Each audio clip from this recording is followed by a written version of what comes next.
All right, today's day 9 of my 30-day challenge to vlog every day for 30 days, share an idea every day. I am also about 48 hours, 2 days into the water fast, and I actually feel pretty good. Woke up this morning about 5:30 and went to the gym, did squats and bench press, had pretty much full strength.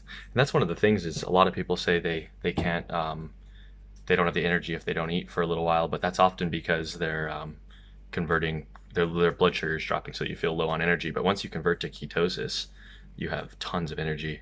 And today I felt very clear-minded.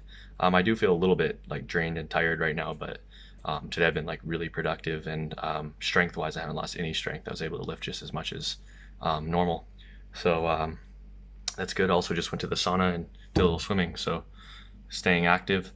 The subject today is going to be, I'm just going to actually read a post that I made called "The Stories We Tell," and I'll kind of just read it and then kind of comment on it at the end. It's pretty short. So it's everyone tells themselves stories which form their identity, which shape their lives and how they live them. A Christian missionary may tell themselves that their highest life priority is to spread the word of God and to promote Christianity. A professional weightlifter may tell himself that weightlifting is so much fun and amazing, and turning a career out of it is the best job in the world, and consider himself the luckiest man alive. An American with standard American values may imagine working hard most of his life to eventually retire to comfort with a nice house and family. These are all stories, beliefs we have about how we see our role in the story we understand. Most often the story is handed down from generation to generation, embedded in a culture we live in and that we're raised in. And our role in the story is often a common role that others in our society play. Our experience either reinforces our story and the role we play, or alters it, sometimes radically. The realization that many people have of discovering a story they believed wasn't true can be moving. Traveling to a different culture with people that have stories that differ from ours, sometimes drastically, can be enlightening. Meeting a person that tells their story and why they do what they do can be convincing. Nevertheless, everyone has a story, a picture of how they see the world and how it operates, and the role they play within it. Observing your story and your role can be useful. Some stories cause more suffering than others. Some stories are more fun than others. Being open to new stories is challenging but can be rewarding. The first step is identifying your story, realizing it actually is a story, and then deciding what kind of story you want to tell and live by. Those stories evolve. Stories are seeded into us the moment we're born and are clarified or made more complicated through our experience as we grow older. After recognizing that life is really just a story we each tell ourselves and each other, we can then choose to write the story as we wish. And then I have a quote here from Yuval Harari's book, 21 Lessons for the 21st Century, and it's kind of on related to this, and it's really good. It's kind of short. All stories are incomplete, yet in order to construct a viable identity for myself and give meaning to my life, I don't really need a complete story, devoid of blind spots and internal contradictions. To give meaning to my life, a story needs to satisfy just two conditions. First, it must give me some role to play. A New Guinean tribesman is unlikely to believe in Zionism or Serbian nationalism because these stories don't care at all about New Guinea and its people. Like movie stars, humans like only those scripts that reserve an important role for them. Second, whereas a good story need not extend to infinity, it must extend beyond my horizons. And that kind of goes along the point that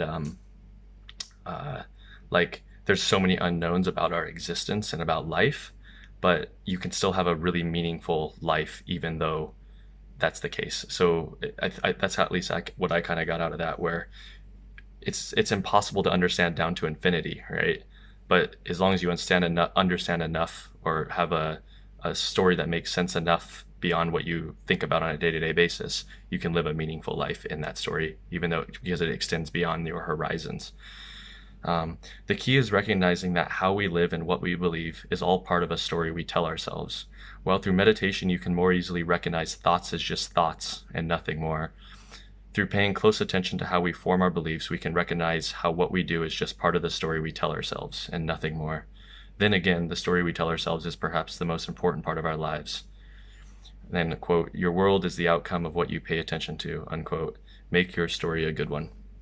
So the idea here is just that literally everything we think, believe, do, argue about, just everything we think is completely a story. And it's hard to see that when you're embedded into a story from when the moment you're born to when you die, and not seeing like contradictions to the story you believe. I think it's very easy to do that if you live in like a rural town and don't leave very often, or surround yourself by people who think differently than you. But recognizing that like your story is just a story is incredibly important, and it basically really frees you from the restrictions that we think we have in society. Um, like I said a few days ago, I think life is just like completely a game to play, and there's rules that we have in society, like governments form laws in order to regulate the social welfare of the state and to make society work in a good way that maximizes well-being. But um, within that, there's so many different ways to play, and society changes over time, and different societies around the world have completely different stories that they tell themselves, and therefore they live completely differently. um, but yeah, the gist of this one is really just recognizing that everything we think and do in life is just a story we tell, and to not take it so seriously. um, a lot of people believe different things, and there's no real right answer. I think at the foundation of everything is just consciousness and like basically reducing suffering, and maximizing well-being, um, because nobody wants to suffer and everybody wants well-being. So um, yeah, so I think the takeaway from this is really just to realize that everything we do in life is a story, and and a role in a and how we see ourselves as a role in that system or that story, and it can change. No one, you're never stuck, and if you think you're stuck, it's also a story that you tell yourself.